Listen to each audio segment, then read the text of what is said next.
Welcome, my sisters and brothers. Welcome to the Law of One. I shall speak of techniques of work and consciousness. Practicing the presence of the One Creator, also called meditation.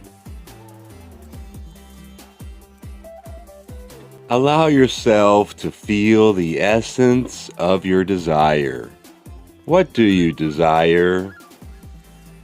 Those ready to work with the gateway to intelligent infinity will be saying something like, I desire to seek the truth. I desire first-hand experience of the One. I seek to know in order to serve. And sentiments of that basic nature which ask nothing for the self except to rest with the beloved at last, and practice the presence of the one infinite Creator. As you find that desire, my friends, begin to feel the energy within your third eye vibrate. Feel it come alive. Oh, sacred desire, it is vital to be passionate in your seeking. Then imagine that contact, that moment when that desire is fruitified by the inspiration which is focused only from you and adequate in every detail for all that you could ever wish to know or use in order to serve. Meditation as a technique of spiritual seeking is recommended by most religions and spiritual traditions. It is pervasive in the literature of spiritual seeking. It is so popular that it has become a part of our pop culture, as much the meaning of the word has been diminished by overuse. Some people use the term without knowing anything about it, so it has become almost a joke, and it is very confusing for a new seeker to be told to meditate. How? What does one do? My answer to these questions is simple. Practice the presence of the One Creator.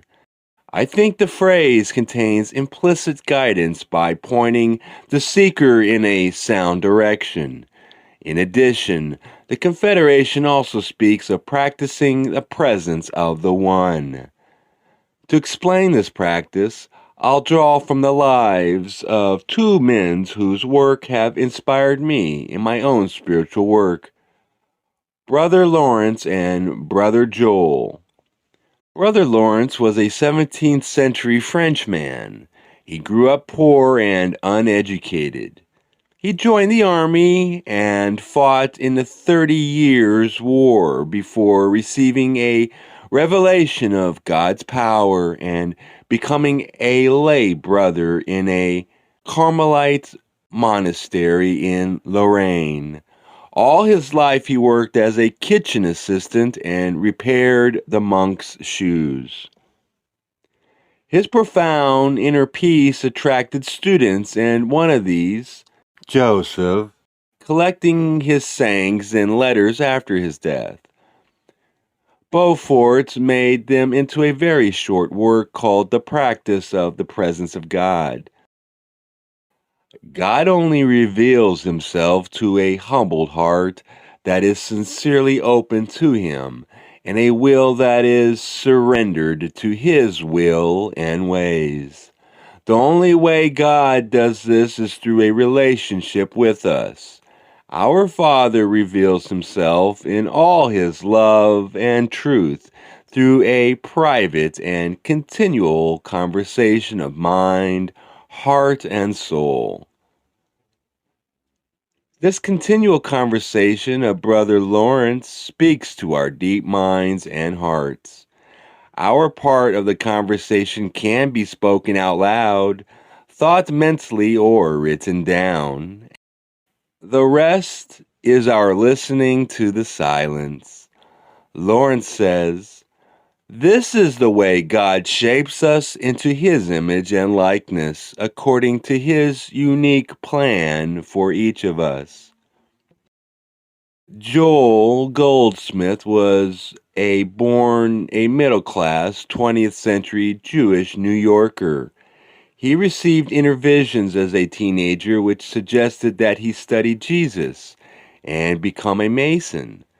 He did so, reading the Bible and joining the Masonic order.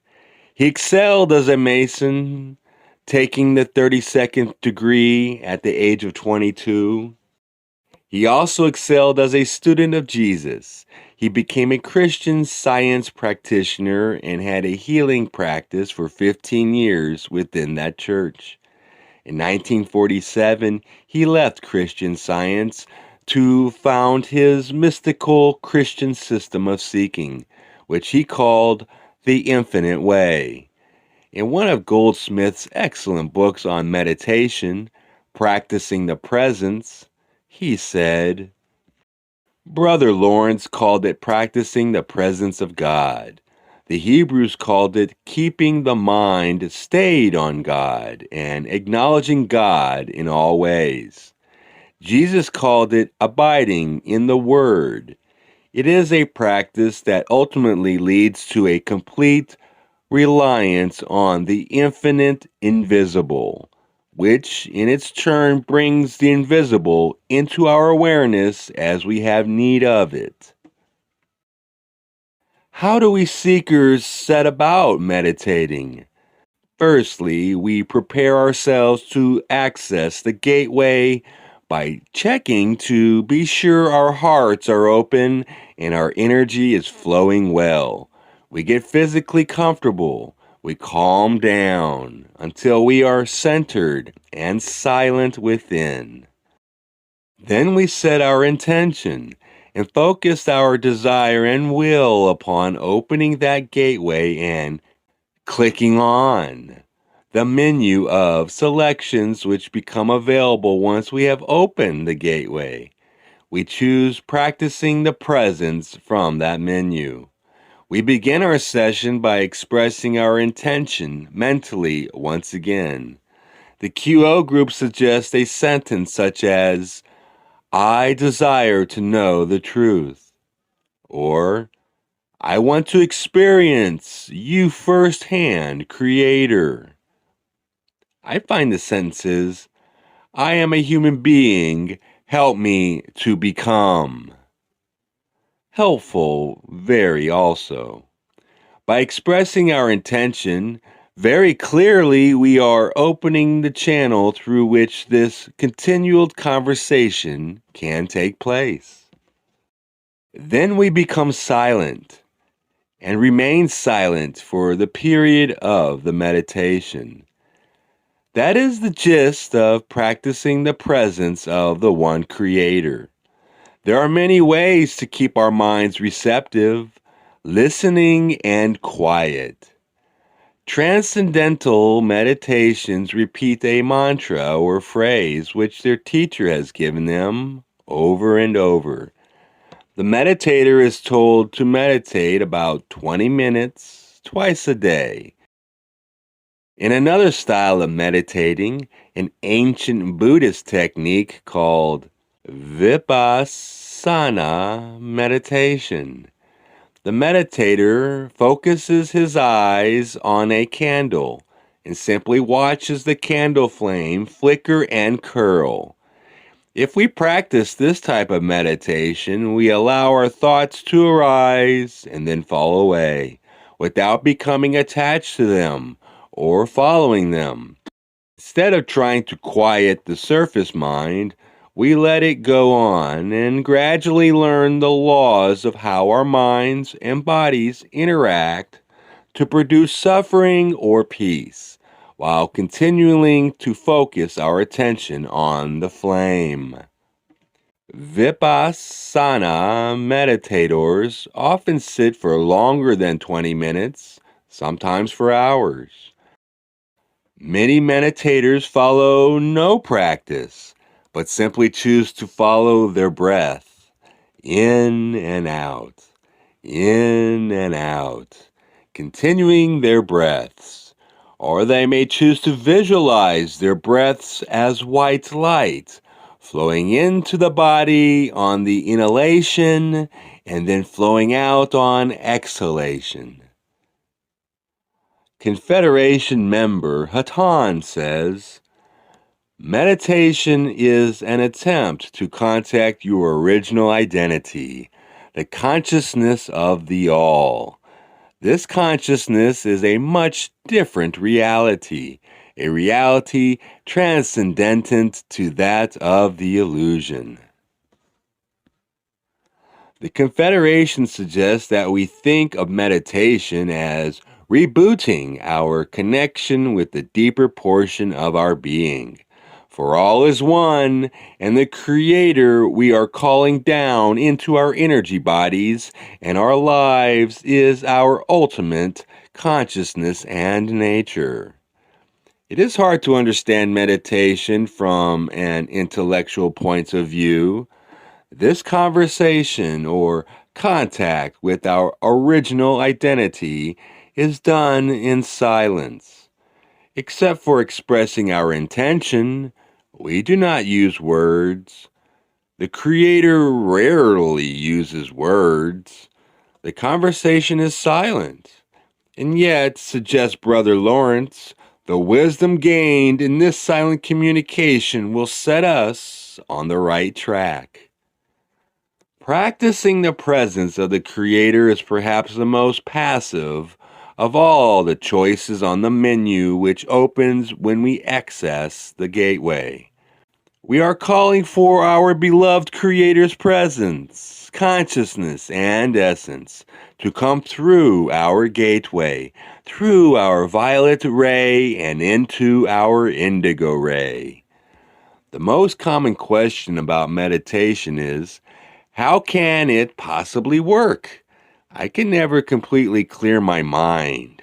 I cannot achieve inner silence. My answer is, don't worry about it. It does not matter how well we think we are doing.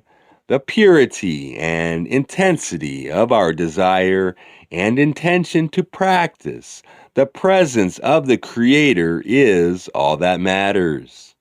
I, for one, have never been good at keeping my mind clear. However, I currently meditate 3 times each day and have meditated since 1962. I can vouch for the benefits of this technique. The next most common question is, what do I wear and how shall I sit? Buddhists recommend sitting with the legs crossed on a small pillow on the floor, which they call a zafu. This posture opens the energy body at the bottom and allows a straight shot for the incoming energy flowing through to the heart. They also traditionally wear loose, comfortable clothing so that the mind is not distracted by any sort of physical discomfort. I feel that other than staying awake, which rules out meditating while lying down flat, it really does not matter how we sit or what we wear. Our purity and intensity of desire to feel the presence is what matters. If you, as a seeker, decide to try this technique, I would suggest starting modestly, going into meditation for just 2 or 3 minutes each time, then gradually building up to the length of time you wish to meditate on a regular basis. Be patient with yourself. It takes a while for the physical body to become used to sitting still with the eyes closed, doing nothing. We are used to sitting still, but our attention always focused outside of ourselves on the work we are doing, or the movies or TV shows which we are watching, or the video games which one is playing. So start small. The benefits of this technique of working consciousness accumulate quietly but surely if we are consistent about practicing the presence daily. We do not need to spend long hours in meditation in order to reap its benefits. Rather, we need to be consistent and persistent moving into the practice daily. Some people are very insensitive to the subtle energies received in meditation, while some are hypersensitive. Most of us are somewhere in the vast middle. But if you try meditation and find it alarmingly powerful, you may wish to find a good meditation group with whom to meditate until you become entirely used to the energies involved. The other people in the group buffer your individual experience so that you are more able to receive the energies of meditation comfortably. One warning: do not spend too long a time each day in meditation. A little of this amazing technique goes a long way. People who remain in meditation too long at a time can lose touch with lower chakra work and begin to drift away from their relationships, their jobs, and all the normal everyday parts of their lives. Meditation is intended to aid the seeker in living his or her everyday life more skillfully, not in taking him or her away from it. Be assured, you cannot get it wrong. If this is a practice that appeals to you, just go for it. Find a quiet, private place. Get centered, set your intention, and sink into the silence. There is no elaborate ritual needed. It is a simple technique to meditate. Think of it as your time of listening and also your time of being heard. Relax and enjoy it.